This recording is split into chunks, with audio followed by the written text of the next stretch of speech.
O Cântico e as Últimas Palavras. O capítulo 22 do segundo livro de Samuel contém o Cântico Magnífico de Davi e é paralelo ao Salmo 118. Trata-se de uma elocução do Espírito de Cristo em Davi em ligação com seu triunfo sobre a morte, pela energia poderosa do poder de Deus. Efésios 1, versículo 19.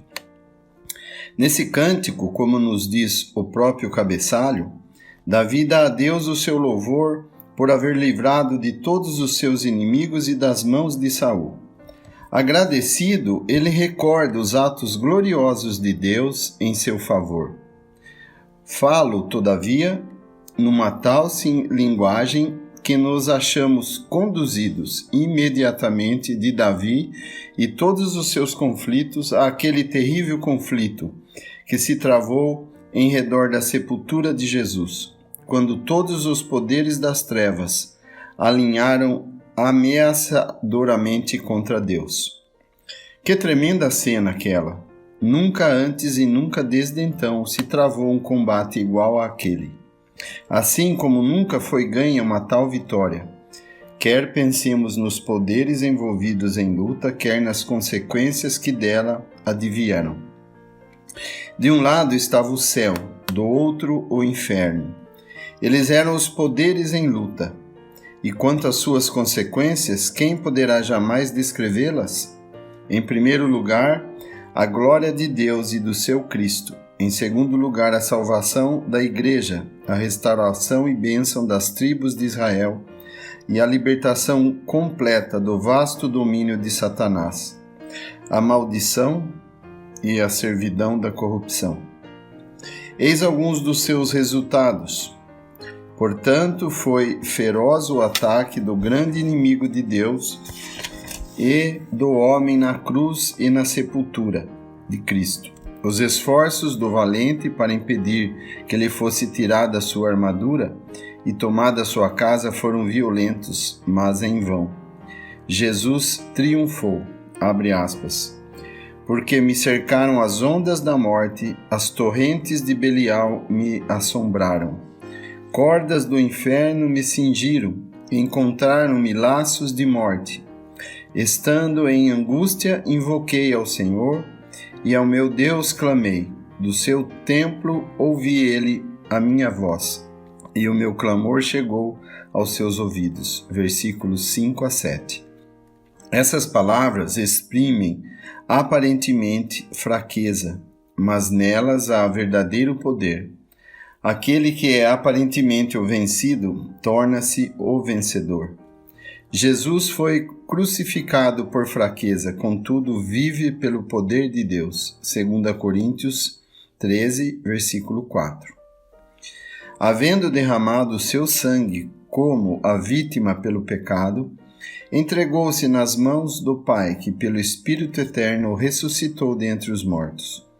O Senhor não ofereceu resistência, mas deixou-se espezinhar, e desta forma esmagou o poder do inimigo, Satanás. Por intermédio dos homens, pregou-o na cruz, deitou-o na sepultura e pôs um selo sobre ele, para que não pudesse levantar-se. Porém, ele saiu do lago horrível, do charco de lodo, tendo despojado os principados e potestades. Colossenses 2, versículo 15. O Senhor entrou no próprio coração do domínio do inimigo somente para poder expô-lo abertamente. Os versículos de 8 a 20 mostram-nos a interferência do Senhor a favor do seu justo servo em linguagem sublime e poderosa, além de toda a expressão. A fantasia inspirada do salmista é a mais impressionante e solene. Abre aspas. Então se abalou e tremeu a terra. Os fundamentos do céu se moveram e abalaram, porque ele se irou. E abaixou os céus e desceu. E uma escuridão havia debaixo dos seus pés. E subiu sobre um querubim e voou. E foi visto sobre as asas do vento. e por tendas pôs as trevas ao redor de si. Ajuntamento de águas, nuvens dos céus, trovejou desde os céus o Senhor, e o Altíssimo fez soar a sua voz. Disparou flechas e os dissipou, raios e os perturbou. E apareceram as profundezas do mar, os fundamentos do mundo se descobriram. Pela repreensão do Senhor, pelo sopro do vento dos seus narizes. Desde o alto enviou e me tomou. Tirou-me das muitas águas. Fecha aspas. Que linguagem é esta? Onde poderemos encontrar qualquer coisa que se compare? A ira do Deus onipotente, os trovões do seu poder, a convulsão de toda a armação da natureza, a artilharia do céu, todas estas ideias tão ardentemente expostas aqui ultrapassam a imaginação humana. A sepultura de Cristo foi o centro em volta do qual se travou a batalha com toda a sua ferocidade, porque ali jazia o príncipe da vida. Satanás fez todo o possível, trouxe todo o poder do inferno em sua defesa. Abre aspas, o poder das trevas, fecha aspas, mas não pôde conservar o seu cativo, porque todas as exigências da justiça haviam sido cumpridas. O Senhor Jesus venceu Satanás, a morte e o inferno, em rigorosa conformidade com os direitos da justiça.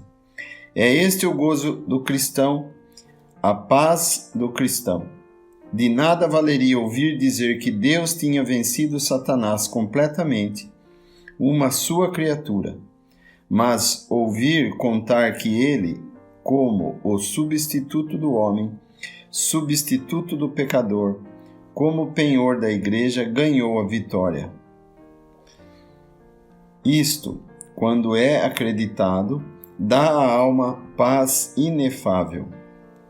E é isto precisamente que o Evangelho nos diz. Esta é a mensagem transmitida aos ouvidos de cada pecador. O apóstolo Paulo diz-nos que, abre aspas, Cristo foi entregue por nossos pecados e ressuscitou para a nossa justificação. Romanos 4, versículo 25. Havendo tomado sobre si próprio os nossos pecados e descido à sepultura sobre o peso deles, era necessário a ressurreição como prova divina da sua obra consumada. O Espírito Santo apresenta-o no Evangelho como resultado elevado e assentado à destra de Deus nos céus, e dissipa do coração do crente toda a dúvida, todo o temor e toda a exultação. Abre aspas. Ressuscitou verdadeiramente o Senhor. Fecha aspas, Lucas 24, versículo 34. O grande argumento do apóstolo Paulo em 1 Coríntios 15 é baseado nesse assunto. O perdão dos pecados está provado pela ressurreição de Cristo. Abre aspas. Se Cristo não ressuscitou, ainda permaneceis nos vossos pecados. E, por consequência, se Cristo ressuscitou, não permanecemos em nossos pecados. Por isso, a ressurreição e o perdão estão de pé ou caem juntos. Confessai que Cristo ressuscitou e admitireis o perdão do pecado. Mas agora, diz o contestador triunfante, Cristo ressuscitou dos mortos e foi feito as primícias dos que dormem. 1 Coríntios 15, 20. E isto põe tudo em ordem. Logo que alguém tira os olhos de Cristo, perde o sentido profundo, pleno e divino e de paz do perdão dos pecados. A mais rica experiência e a maior inteligência não podem servir como base de confiança. Nada, em resumo, senão a própria pessoa do Senhor Jesus ressuscitado. Desde o versículo 21 ao 25, temos a base da interferência do Senhor a favor do seu servo.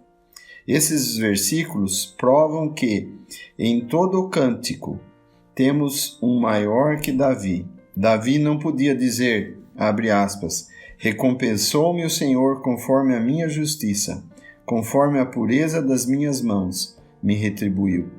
Porque guardei os caminhos do Senhor e não me apartei impiamente do meu Deus. Porque todos os seus juízos estavam diante de mim e de seus estatutos me não desviei. Porém fui sincero perante ele e guardei-me da minha iniquidade.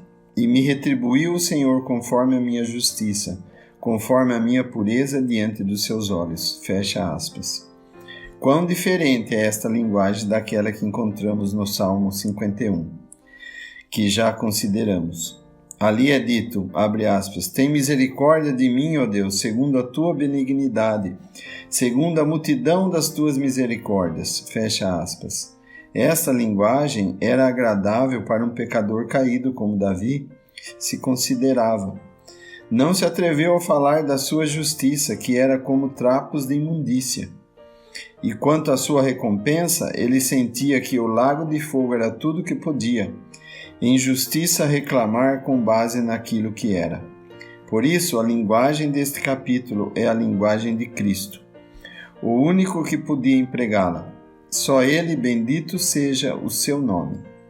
Podia falar da sua justiça, da sua retidão, da sua pureza de mãos.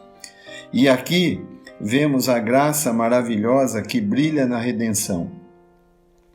O justo Senhor tomou o lugar dos culpados, abre aspas, aquele que não conheceu o pecado, o fez pecado por nós, para que nele fôssemos feitos justiça de Deus.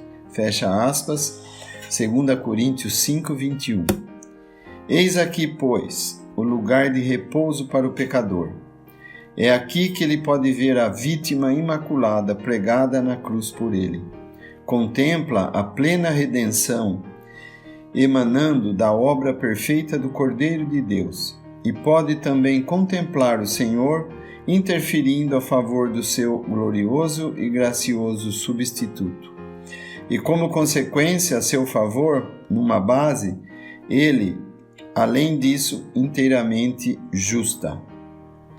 Que paz profunda isto dá ao coração contrito, paz divina e inefável. Se o leitor ainda não experimentou o gozo dessa paz, permita que lhe pergunte, por que não a tem?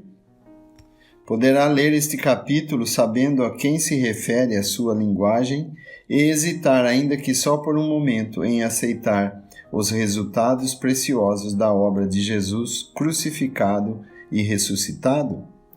Não esqueça que Deus nada deixou por fazer para que a sua paz fosse completa.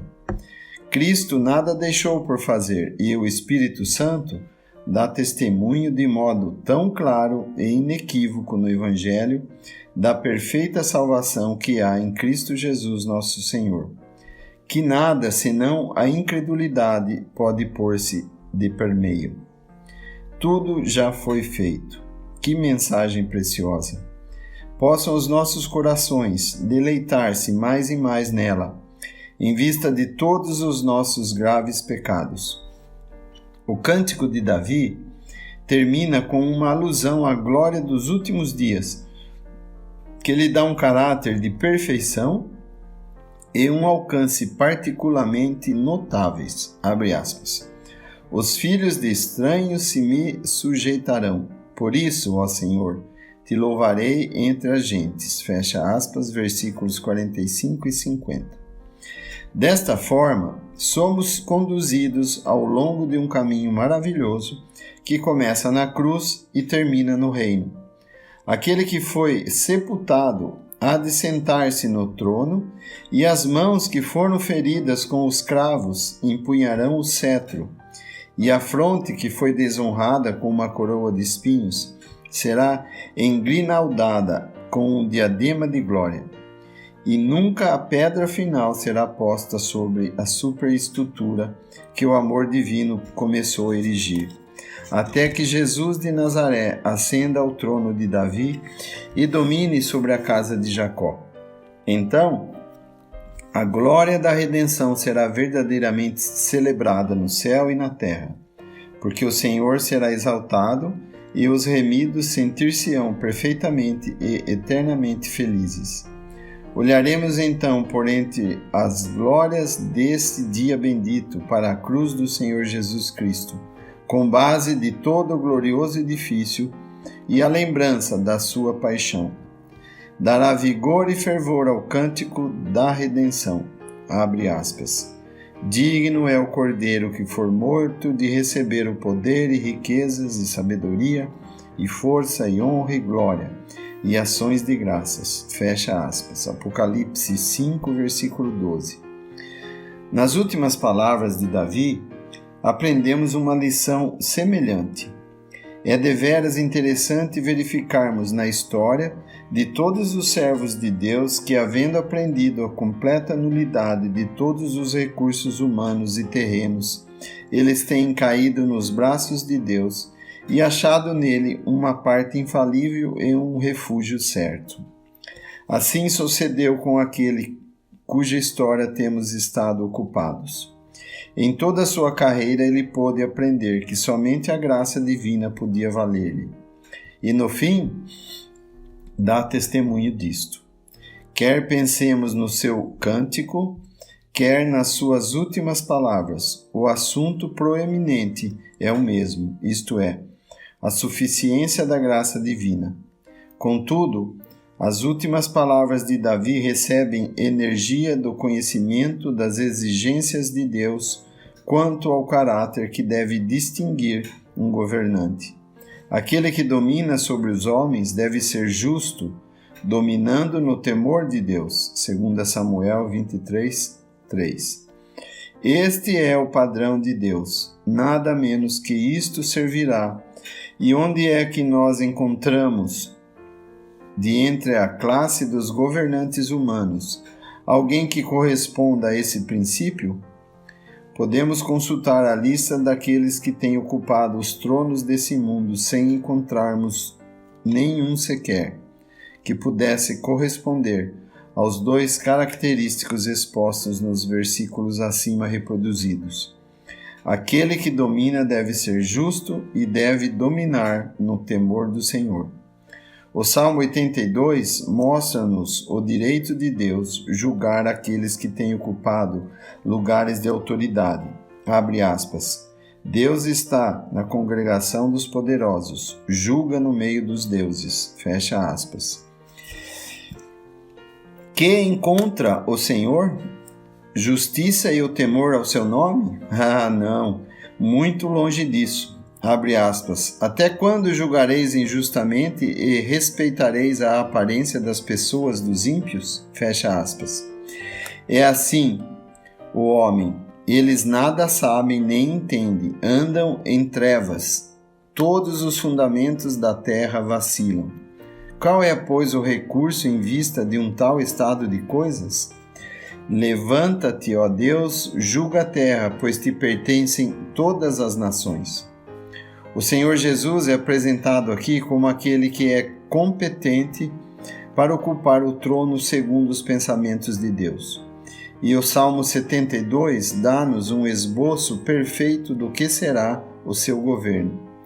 Ele julgará o teu povo com justiça e os teus pobres com juízo, julgará os aflitos do povo, salvará os filhos do necessitado e quebrantará o opressor.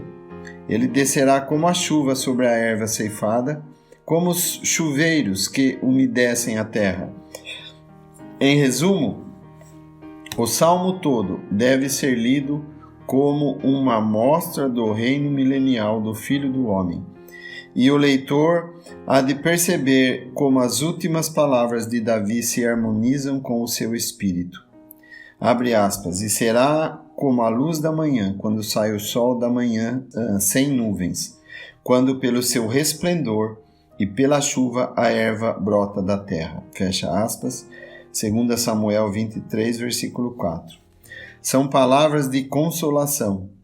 E como nosso coração se regozija por poder deixar a cena sombria e triste, através da qual estamos passando, para contemplar uma manhã sem nuvens. Neste tempo presente, não podemos dizer que isto seja um fato, pois como poderia haver uma manhã sem nuvens agora?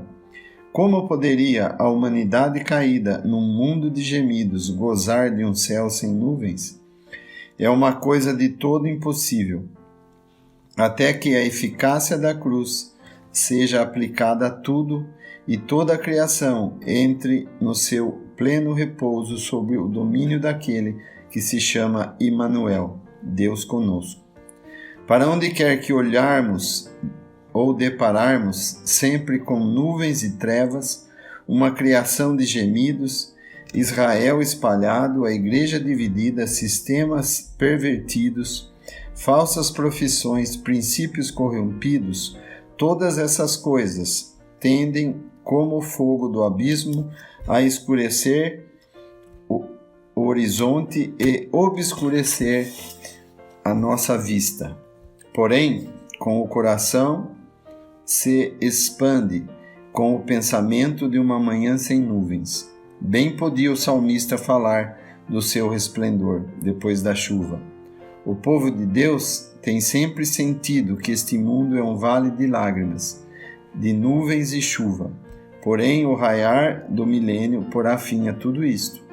O sol saindo dispersará as nuvens, e Deus limpará todas as lágrimas dos seus rostos. Que perspectivas brilhantes! Bendita a graça que nos deu, e a obra expiatória que nos deu o direito a ela. Mas dissemos que nunca ninguém chegou ao padrão divino posto em evidência nas últimas palavras de Davi. E ele mesmo sentiu isso quando disse: ainda que a minha casa não seja tal para com Deus. 2 Samuel 23:5. Era este o sentido humilde da submissão àquilo que ele era. Já vimos a maneira como ele compreendeu plenamente e sem presunção a vasta diferença entre aquilo que era pessoalmente e os requisitos divinos quando exclamou: em iniquidade fui formado. Eis que amas a verdade no íntimo. Salmo 51. A sua experiência era a mesma quando se contemplou oficialmente.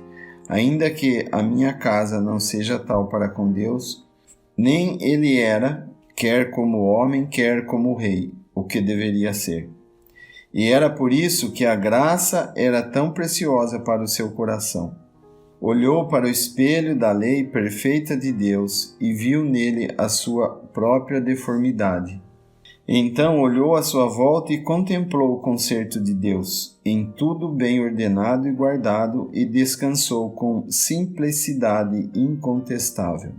Embora a casa de Davi não fosse organizada em todas as coisas, todavia o concerto de Deus era, e Davi podia, portanto, dizer: toda a minha salvação e todo o meu prazer está nele. 2 Samuel 23, versículo 5.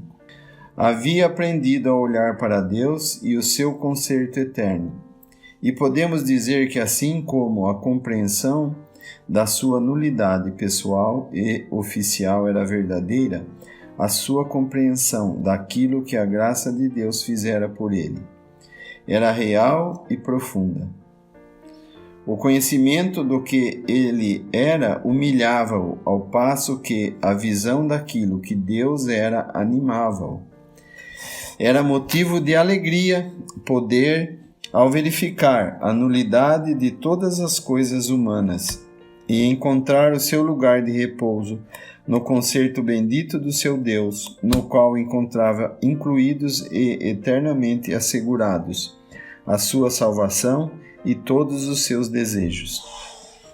Quão felizes somos nós por podermos encontrar assim tudo em Deus. Não nos valermos dele apenas como aquele que emenda as nossas deficiências, mas fazermos dele aquele que é tudo para nós, contarmos com ele como aquele que superintende em todas as coisas a nosso favor. É disto que precisamos. Deus deve estar acima de tudo, não só quanto ao perdão dos pecados, mas também a respeito de todas as nossas necessidades. Eu sou Deus e não há outro, olhai para mim. Isaías 45, versículo 22. Muitos estão prontos a confiar em Deus quanto à salvação, mas falham, todavia, nos mais insignificantes pormenores da vida. E, contudo, Deus é glorificado quando lhe são confiados todos os nossos cuidados e preocupações. Nada é pequeno demais para que não lhe possa ser confiado, e nada tão pequeno que não represente para nós um problema, se tão somente compreendemos a nossa incapacidade. Encontramos, porém, nesse capítulo 23, um outro elemento que parece ter sido introduzido abruptamente. Refiro-me à lista dos valentes de Davi. Já nos referimos a eles, porém é interessante vê-la aqui em ligação com o conserto de Deus. Existem duas coisas destinadas a fortalecer o coração de Davi, a saber, a fidelidade de Deus e a devoção dos seus servos. E consultando o fim da carreira de Paulo, vemos que ele teve as mesmas fontes de conforto e ânimo. Na segunda epístola a Timóteo, ele olha de glance para o estado de coisas à sua volta e vê a grande casa, que incontestavelmente não o era para Deus. Vê como todos os que estavam na Ásia o tinham desamparado. Vê Himeneu e Fileto ensinando falsas doutrinas e subverterem a fé de alguns. Vê Alexandre, o latoeiro, fazer muitos males. Vê como muitos têm comichão nos ouvidos, escolhendo para si próprios ensinadores e deixando a verdade para serem entregue a fábulas. Vê aproximarem-se os tempos trabalhosos com rapidez terrível. Em suma, vê toda a estrutura humanamente falando tornar-se em pedaços. Todavia, a semelhança de Davi descansa na certeza de que o fundamento de Deus fica firme, 2 Timóteo 2,19. E sentiu também ânimo com a devoção individual de um ou outro que, pela graça de Deus, se mantinha fiel no meio do naufrágio. Recordou a fé de Timóteo e o amor de Onesíforo, e além disso sentiu-se encorajado pelo fato que nos tempos mais sombrios haveria um grupo de fiéis que invocariam o nome do Senhor com um coração puro. E exorta Timóteo a seguir esses depois de se haver purificado dos vasos da grande casa. Sucedeu assim com Davi, ele podia contar os seus valentes e recordar os seus feitos. Posto que a sua casa não fosse aquilo que deveria ser, e embora os filhos de Belial estivessem à sua volta, ainda assim, ele podia falar de um Adino, ou um Dodo, ou um Sama, homens que haviam arriscado as suas vidas por ele, e que distinguiram por atos de valentia contra os incircuncisos. Graças a Deus, porque ele nunca se deixará sem testemunho. Terá sempre um povo consagrado à sua causa no mundo. Se não conhecêssemos e crêssemos esse fato numa época como a atual, os corações podiam, na verdade, desfalecer sobre nós. Alguns anos bastaram para operar uma mudança poderosa na esfera de ação de muitos cristãos. As coisas já não são como já foram entre nós, e podemos dizer em boa verdade, ainda que a minha casa não seja tal para com Deus. Temos sido, talvez, desapontados, esperávamos grandes coisas, e enfim, temos visto muito pouco. E quão pouco! Descobrimos que somos precisamente como os demais, ou se em alguma coisa somos diferentes, é em fazermos uma profissão mais elevada e, como consequência, tomarmos uma maior responsabilidade e exibirmos uma maior inconsistência. Julgamos que éramos alguma coisa e agora aprendemos o erro que cometemos.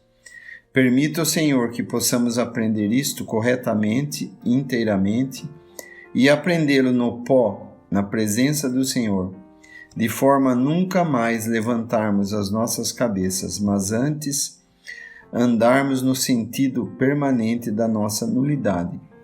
As palavras que o Senhor dirigiu à igreja de Laodiceia podem ser usadas por nós com grande proveito. Abre aspas. Como dizes, sou rico e estou enriquecido, e de nada tenho falta, e não sabes que és um desgraçado e miserável, pobre, cego e nu.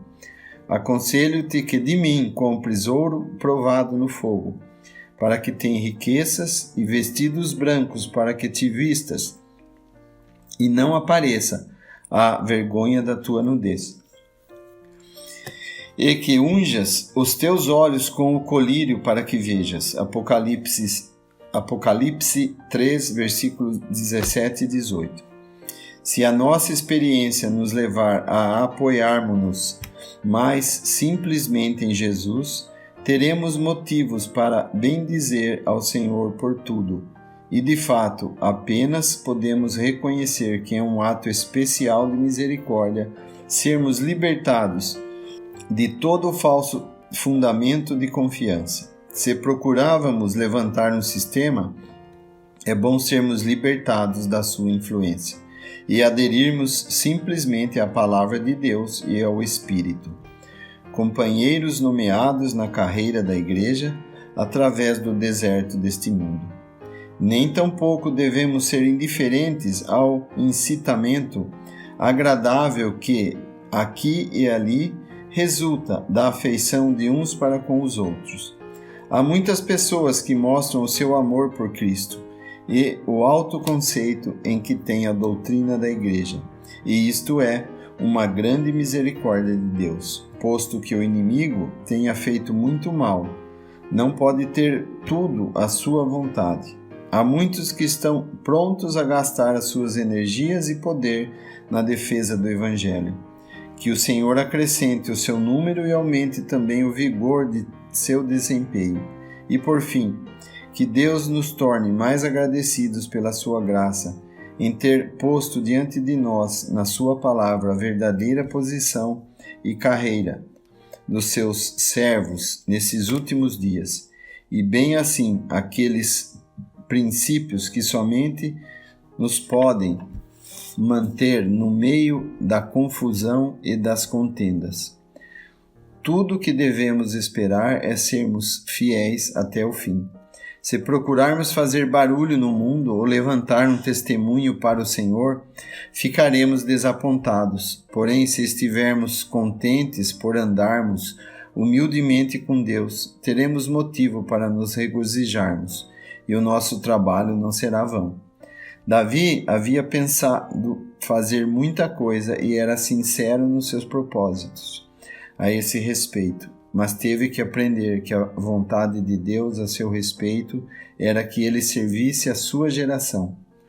Nós precisamos também aprender isto. Devemos aprender que uma mente humilde e um coração afeiçoado, uma consciência sensível, propósitos honestos são muito mais preciosos para Deus que o mero serviço público, por mais aparatoso e atraente que possa ser. Abre aspas, eis que obedecer é melhor do que o sacrificar, e o atender melhor é do que a gordura de carneiros. 1 Samuel 15, versículo 22. São palavras salutares para dias de religiosidade como esses, em que os princípios divinos são de tão pouca importância.